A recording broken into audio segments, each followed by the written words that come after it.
প্রকৃতিতে অনেক বন্যপ্রাণীকেই দলবদ্ধ হয়ে সামাজিক জীবনযাপন করতে দেখা যায়। কোনো কোনো প্রাণী মানব সভ্যতা বিকাশের অনেক আগে থেকেই দলবদ্ধ জীবনযাপনে অভ্যস্ত হয়ে উঠেছে।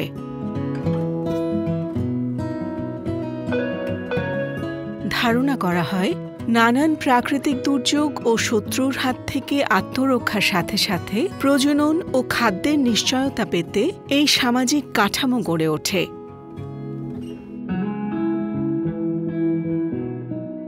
এই সামাজিকতা ক্ষুদ্র প্রাণী থেকে শুরু করে উল্লুক, হনুমান, হাতি ইত্যাদি বড় বড় প্রাণীদের মধ্যেও সুন্দর ও কার্যকরীভাবে বিরাজমান।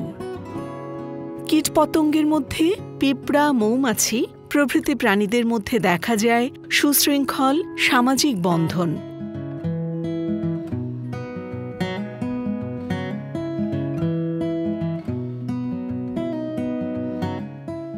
এদের মধ্যে দেখা যায় শ্রম বিভাগ।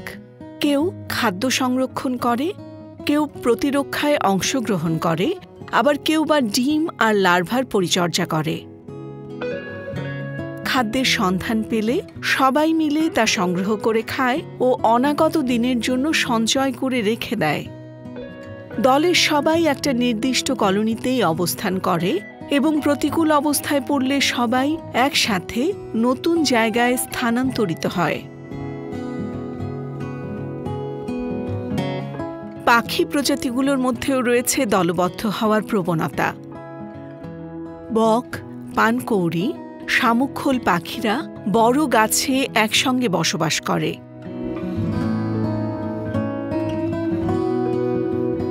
এরা প্রজননের সময় একসাথে বাসা বানায়, যা তাদের কলোনি হিসেবে বেশি পরিচিত। এসব কলোনিতে কয়েক শত থেকে কয়েক হাজার সদস্যের দেখা মেলে। পরিযায়ী পাখির ক্ষেত্রে অধিকাংশ পাখিরা পরিযায়নের সময় দল বেঁধে নতুন জায়গার উদ্দেশ্যে পাড়ি জমায়।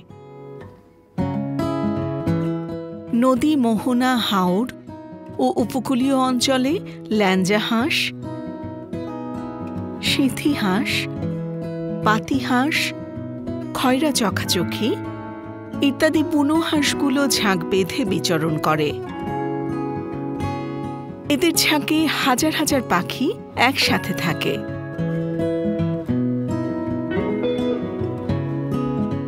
স্থলচর প্রাণীদের মধ্যে সবচেয়ে বড় প্রাণী হাতিও দলবদ্ধ জীবনযাপন করে।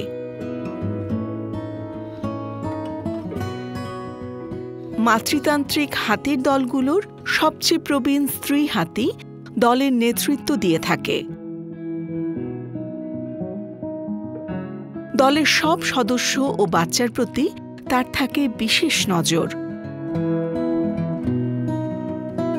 পুরুষ হাতি দলের কোনো উল্লেখযোগ্য ভূমিকা পালন করে না, বরং কিছুটা আলাদা থাকতেই পছন্দ করে। হাতি দলের সদস্য সংখ্যা ৫ থেকে ৯০টি পর্যন্ত হয়ে থাকে।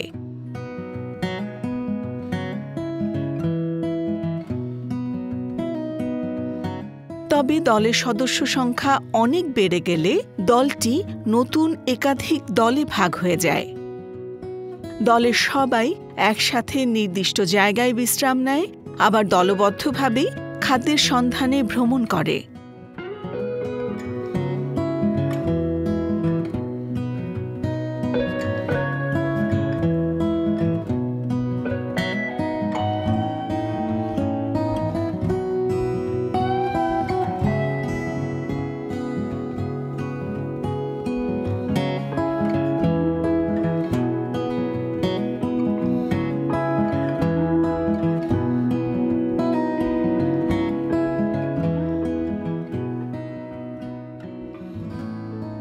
বানর ও হনুমানের প্রজাতিগুলোর মধ্যেও দেখা যায় সামাজিক দলবদ্ধ জীবন।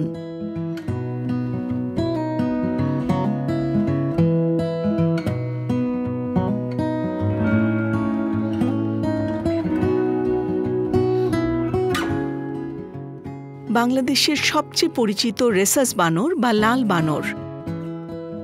এরা বহু পুরুষ ও বহু স্ত্রীর সমন্বয়ে দলবদ্ধ হয়ে বসবাস করে। আবাসস্থলের উপর নির্ভর করে দলের সদস্য সংখ্যা 10 থেকে 110টি পর্যন্ত হতে পারে। এদেশের 3 প্রজাতির হনুমানগুলোর প্রত্যেকটি সামাজিক প্রাণী।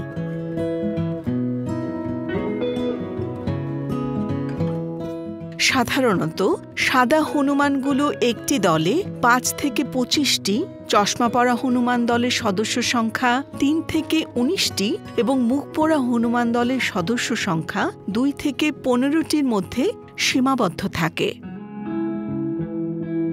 প্রত্যেকটি দলই একাধিক পুরুষ ও স্ত্রী মিলে গঠিত হয়। তবে দলের নতুন বাচ্চাদের পালনের ভার মায়েরাই পালন করে থাকে। বানর ও হনুমানের দল বেশ বড় হলেও উল্লুক ছোট দল গঠন করে। একজন পুরুষ, একজন স্ত্রী এবং তাদের বাচ্চাদের নিয়ে গঠিত হয় একক পরিবার।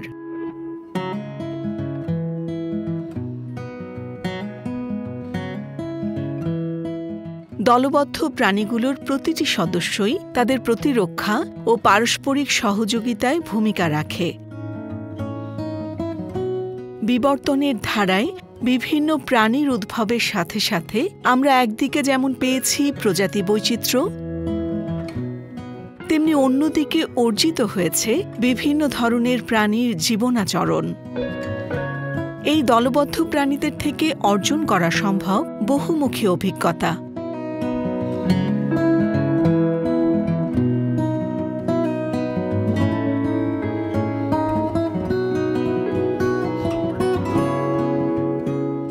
তবে সবার আগে প্রয়োজন এই সব প্রাণীদের বিপর্যয়ের হাত থেকে রক্ষা করা। কারণ হনুমান, বানর, উল্লুক, হাতি, ডলফিন ও বিভিন্ন পাখির দল আজ হুমকির মুখে। আমাদের সচেতনতাই পারে ওদেরকে প্রকৃতিতে টিকিয়ে রাখতে।